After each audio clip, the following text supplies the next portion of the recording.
لله الذي خلق الإنسان وعلمه البيان والصلاة والسلام على رسوله الذي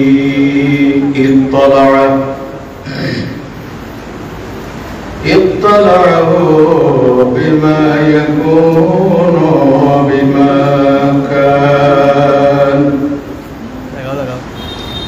وعلى آله وصحبه الذين وعدهم الجنان أشهد أن لا إله إلا الله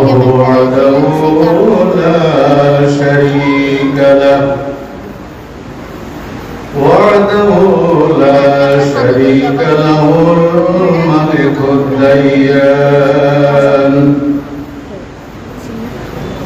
وأشهد أن سيدنا ونبينا وحبيبنا ومولانا محمدا عبده ورسوله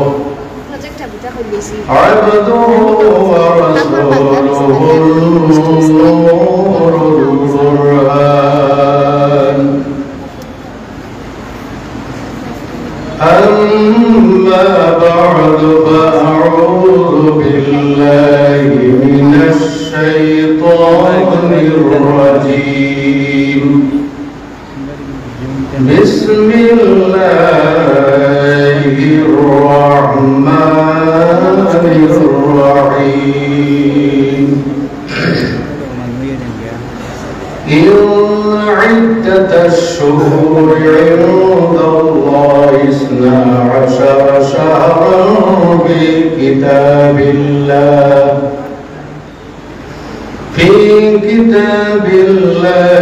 يوم خلق السماوات والأرض منها 4 حرم صدق الله العظيم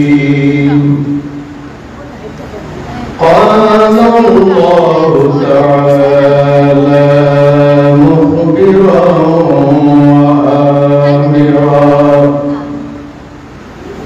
إن الله وملائكته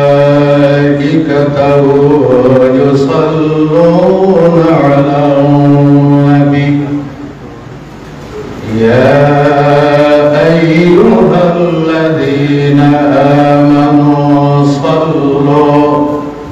صلوا عليه وسلموا تسليما اللهم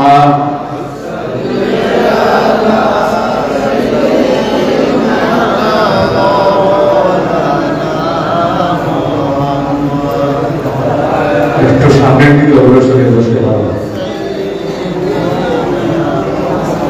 পিছনে যারা আছে আপনারা সামনের দিকে অগ্রসর হয়ে বসতে যখন গরুশরী পড়া হইব তখন উঠে পড়তে মহামন্ত্রের সাথে আমার টানে পাবে ওরা তো টাকা দিয়ে আসে আপনারা সামনের দিকে আসেন ভালো লাগে মহবিলের সম্মান মনিপীর আদর হলো সামনের দিকে জমিয়ে বসে আমি জানি করো আর ভেরিয়ার নিচে বসলে তোমার জানেও তথাপিও বলছি আপনারা একটু সামনের দিকে অগ্রসরে বসলে ভালো হয় আমি আপনাদের সম্মুখে ওয়াজ করতে ভালো লাগবে যদি আপনারা সামনে আল্লাহুম্মা সাল্লি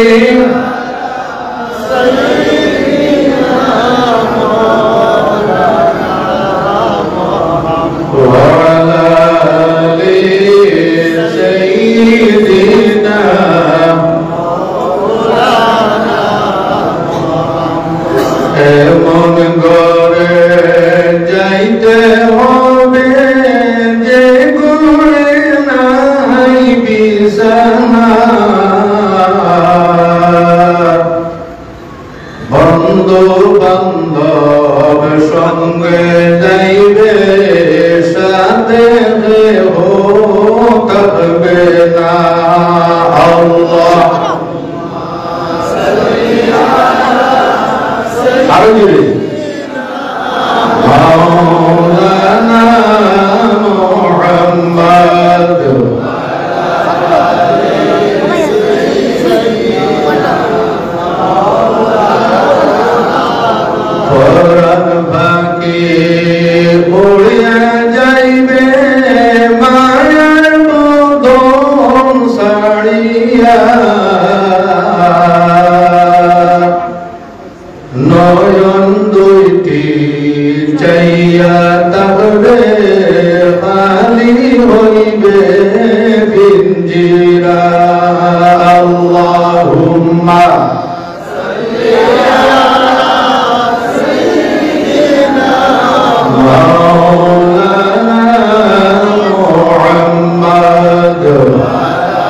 আউলিয়া যা মসজিদের দ্বিতীয়তলায় আয়োজিত আজকের এই অত্যন্ত গুরুত্বপূর্ণ দিনী মাহফিলের সম্মানিত সভাপতি সাহেব, সবাই উপস্থিত সম্মানিত উলামায়ে কেরাম, শ্রদ্ধাভাজন মুরব্বী সাহাবা, যুবক ভাইয়েরা, বাড়িতে পর্দায় অবস্থানরত আমার মা বোনেরা, আপনাদের বিদ্যালয়ের মধ্যে আবার জানাই আসসালামু আলাইকুম ওয়া রাহমাতুল্লাহ। সম্মানিত হাজিরিন, আসমান এবং জমিন সৃষ্টি লগ্নে আল্লাহ সুবহানাহু ওয়া তাআলা ইসলামী 12 মাস আল্লাহ সৃষ্টি করেছেন। তার মধ্যে 4টি মাস হলো আশহুর হুরুম, আরবি শব্দ নিশ্চয়ই আমি বুঝি। আশহুর হলো সম্মানিত মাস। 12 মাসের মধ্যে কয়টি মাস? আপনাদেরকে আমি প্রশ্ন করবো, আপনার উত্তর দেবেন। 4টি মাস। এই 4টি মাস হলো মুহররম, রজব, যুলকাদা, যুলহিজ্জা অথবা যুলহিজ্জা। সম্মানিত মাস। এর অর্থ এই নয় যে বাকি যে মাসগুলি আছে অসম্মানিত, নাউজুবিল্লাহ, এভাবে কোনো কথা না। কোন কোন মাস কোন কোন দিনকে আল্লাহ বিশেষ কারণে অন্যান্য মাস থেকে অন্যান্য দিন থেকে আল্লাহ সম্মানিত করেছে। এজন্য এই মুহররম মাসটি সম্মানিত মাস। আরবের জাহিলিয়াতের যুগে, বর্বরতার যুগে তাদের মধ্যে মারামারি, হাঁটাহাঁটি, দাঙ্গা হাঙ্গামা সর্বদা লেগেই থাকত। এত বর্বর অসংখ্য জাতি ছিল, মারামারি, হাঁটাহাঁটি, হত্যা তাদের কাছে কোনো কিছু ছিল। এক গোষ্ঠী অন্য কোন গোষ্ঠীর কোন মানুষকে যদি হত্যা করে, তাহলে ওই গোষ্ঠীর এই গোষ্ঠীর একজন মানুষকে হত্যা করতে লাগবে। এটা ছিল তাদের মধ্যে প্রথা। কিন্তু 4টি মাস আসার পরে আরবের মানুষেরা মারামারি, হাঁটাহাঁটি, ঝগড়া বিবাদ এই সমস্ত থেকে সম্মানার্থে বিরত থাকত। সুবহানাল্লাহ। 4টি মাস কোনটি? মুহররম, রজব, যুলকাদা, যুলহিজ্জা। মনে আছে আপনাদের? আমার ওয়াজের মধ্যে কিছু প্রশ্ন উত্তর থাকে, আপনাদের জ্ঞাতার্থে আপনাদের মনে রাখবে। মুহররম মাসের মধ্যে জানি না, আমার যে টপিক, এই টপিকটা হলো মুহররম মাসের গুরুত্ব, মর্যাদা এবং আখিরি জামানার উম্মত আমরা যারা আছি আমাদের কর্তব্য কি, এটাই। জি, এই বিষয় নিয়ে অভিনব আলোচনা করছেন। জি, আর এই বিষয় নিয়ে অভিনব কেউ যদি আলোচনা করেন, তাহলে আপনারা মনে মনে ভাববেন এর আলোচনা দরকার।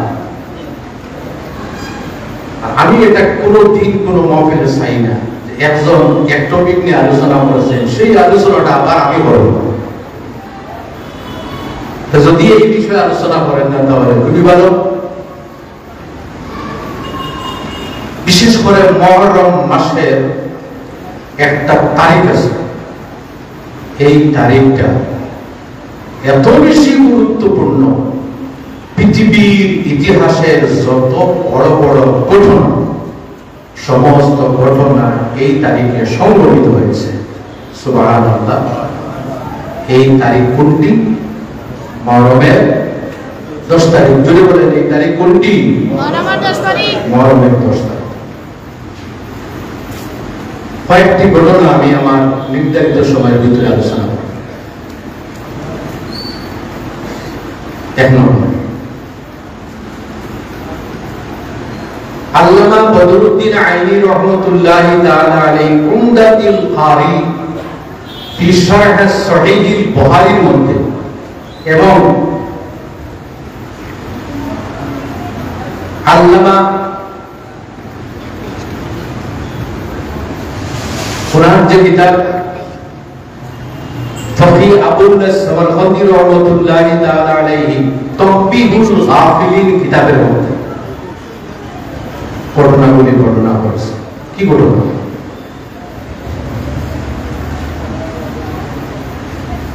আজকের যে দিন, এই দিনের নাম আরবিতে কি বলে? ইয়াউমে আশুরা। কি বলে? আমি একটু ধীরে ধীরে আপনাদেরকে বলবো বুঝাইবার জন্য, যাতে আপনারা কোনো কিছু মনে নেই।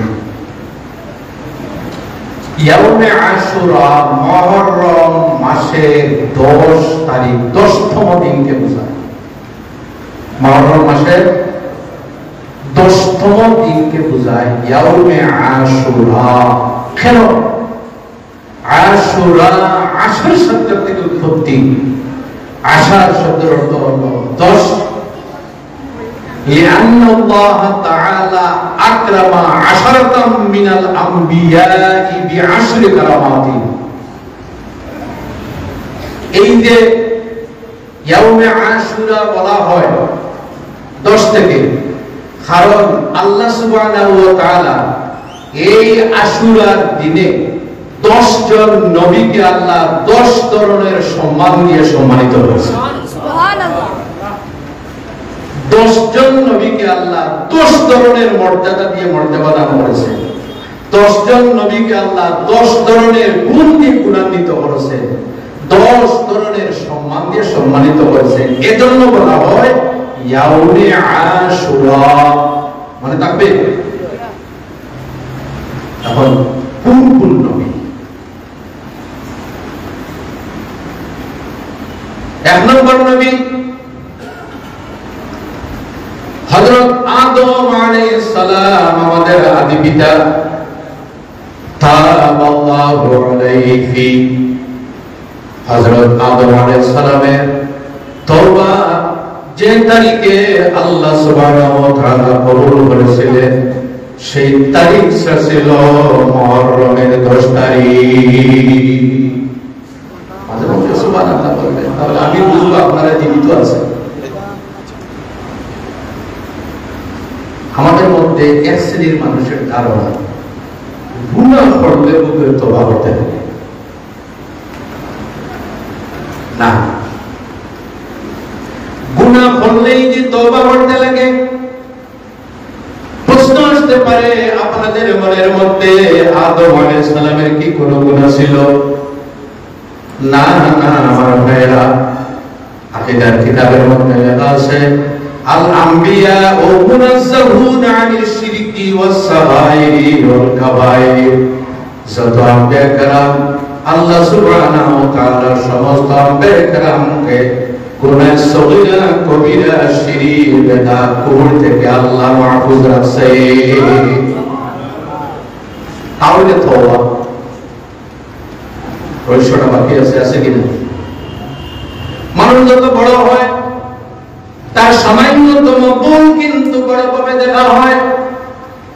হযরত আদম আলাইহিস সালাম, উনার কিন্তু কোনো গুনাহ ছিল না, কোনো ভুল ছিল না। একটা রহস্যজনক ভুল ছিল। এই ভুলটা কিন্তু আমরা কিন্তু কোনো সময় গুনাহ বলতে পারবো না। একটা রহস্যজনক ভুল ছিল। সেই ভুলটি কি ছিল?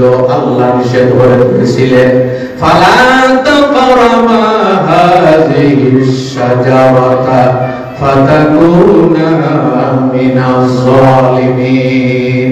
হে আদম, এই নিষিদ্ধ গাছের নিকটে যাইও না, তো ফল খাইও না। আমার ভাইয়েরা, হযরত আদম আলাইহিস সালাম সেই গাছের ফল ভক্ষণ করেছিলেন। এই ফল ভক্ষণ করাটা যদিও আমাদের কাছে আমরা মনে মনে ভাবি বলছিল, কিন্তু আমি যদি কোয়েশ্চন করি, আমরা এই পৃথিবীতে আসলাম হযরত আদম যদি জান্নাতে থাকতেন তাহলে আদম সন্তান কি পৃথিবীতে আসতে পারত? পারতাম? যদি বলেন পারতাম? আল্লাহর হিকমত, আল্লাহর রহস্য। আল্লাহ ফরমাইবার ব্যবস্থা করলেন, আবার দুনিয়াতেও আল্লাহ পাঠাইলেন। দুনিয়াতে আসার পরে আদম সন্তান দুনিয়াতে আসলেন। এটা আল্লাহর একটা রহস্য, আল্লাহর একটা মহিমা, বুঝার কোনো মানুষের ক্ষমতা নেই। এজন্য 350 বছর পর্যন্ত আল্লাহর দরবারে ক্রন্দন করেন, কিন্তু তওবা কবুল হয় না। এটাও আল্লাহর রহস্য। আল্লাহ দেখাইতে চাইছেন একজন নবীর মর্যাদা। সুবহানাল্লাহ। আল্লাহ দেখাইতে চাইতেছে অন্য একজন নবীর মর্যাদা। তওবা আল্লাহর দরবারে কবুল হয় না।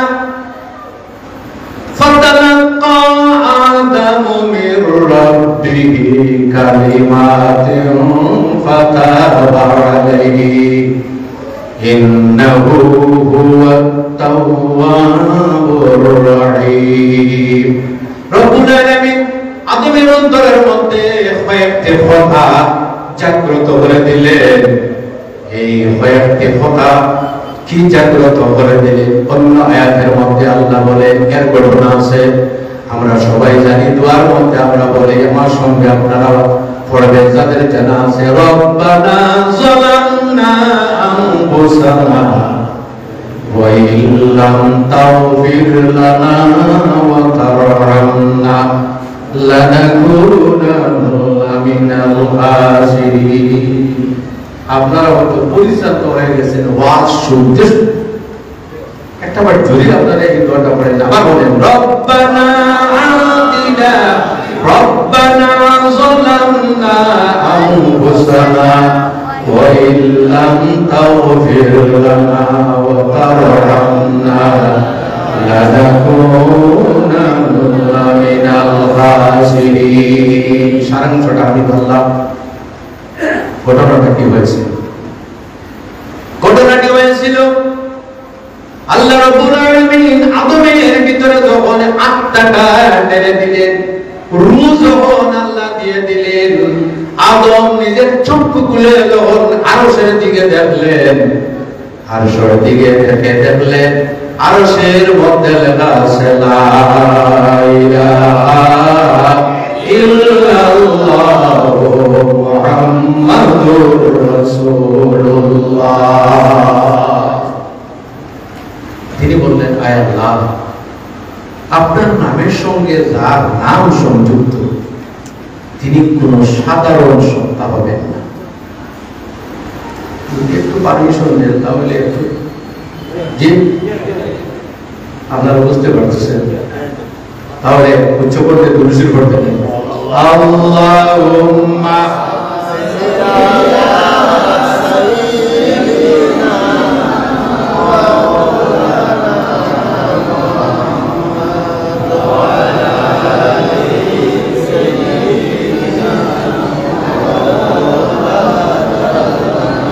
Allahumma salli ala sayyidina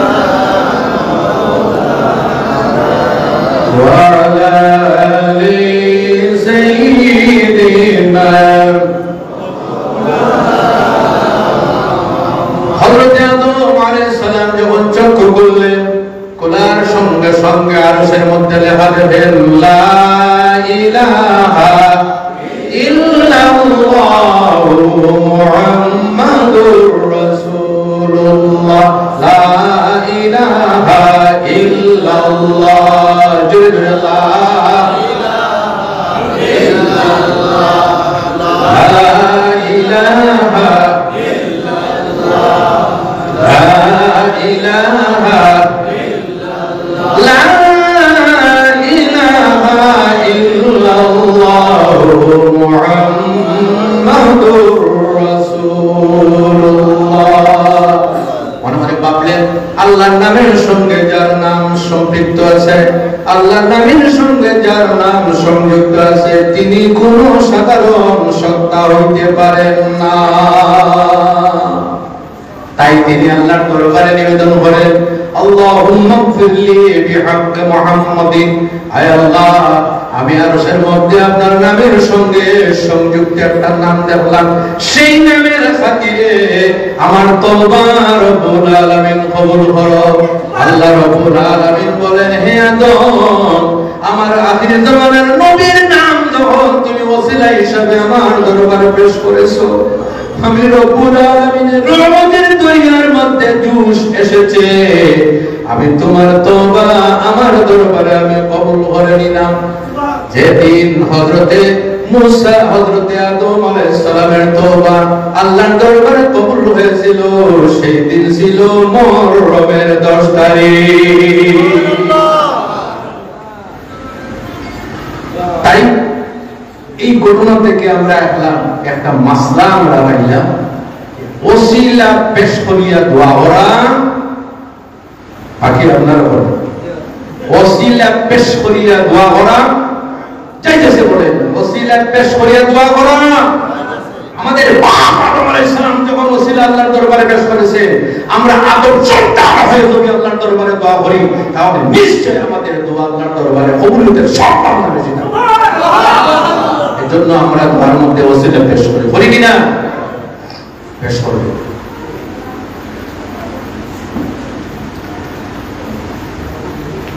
এখন আমি বলি, আজকে নিশ্চয়ই আমরা দোয়া করব। দোয়ার মধ্যে 3টে শর্ত জানতে চান? শুধু ঘটনা বলুন, দোয়ার মধ্যে 3টে শর্ত। একটা হলো দোয়া করার সময় আন্তরিকতার সাথে দোয়া করা, দিল নরম করে দোয়া করা। আপনার ভিতরের যে কুপ্রবৃত্তি আছে এইগুলিকে দূর করিয়া আন্তরিকতার সাথে দোয়া করা, ইখলাসের সাথে দোয়া করা। 1 নম্বর, মানে থাকবে। 2 নম্বর, আপনি যে কাজ করেছেন এই কাজের উপর লজ্জিত হও। আল্লাহ, কাজটা কিন্তু আমি ভালো করি নাই, গুনাহ কাজ করেছি, কাজটা কিন্তু ভালো করি নাই। ওদিকে যে কাজের উপর আপনি কাজ করেছেন এই কাজের উপর লজ্জিত হও। আর লজ্জিত হওয়া অনেক ধরনের তওবা। আর নাদামু তাওবাতুন আল্লাহর হাবিবের ইরশাদ, লজ্জিত হওয়াটাই এক ধরনের তওবা। আমরা তো লজ্জিত হই না, গুনাহ করার পর আমরা আরো উকড়া করি কি না? না, কার কাছে উকড়ামি করবে? 3 নম্বরে, যা করেছেন এইভাবে ভবিষ্যতে না করার অঙ্গীকার করতে আল্লাহর কাছে, যে ভবিষ্যতে জীবনে এ প্রসঙ্গে অসংখ্য অগণিত ঘটনা আছে। তার মধ্যে একটা ঘটনা আমি অ্যাড করি, আপনাদের মনে উৎসাহিত। হয়তো কোনোদিন আমি বলেছি, আজকে বলতেছি। বনি ইসরাইল নাম শুনবেন আপনারা। মুসা আলাইহিস সালামের উম্মত, তাদেরকে বলা হয় বনি ইসরাইল। ঈসা আলাইহিস সালামের উম্মত, তাদেরকে বলা হয় বনি ইসরাইল। অসংখ্য নবীদের নবীগণের উম্মতকে বলা হয় বনি ইসরাইল। যাই হোক, এই ঘটনাটি বুখারী শরীফের মধ্যে আছে।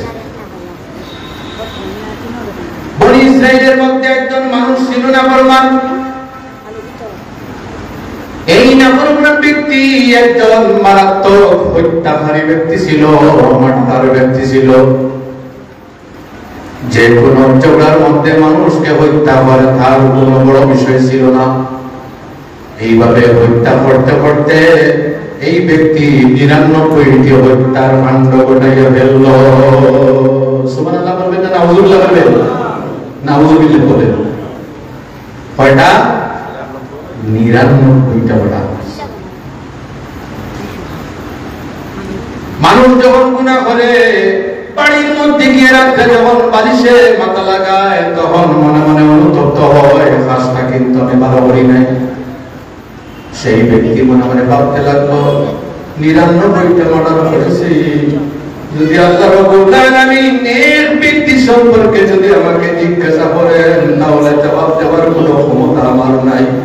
আমি এখন পর্যন্ত জীবিত আছি, তাই সুযোগ থাকতে সময় থাকতে কোনো ভালো মানুষের কাছে গিয়ে আমি তওবা করি।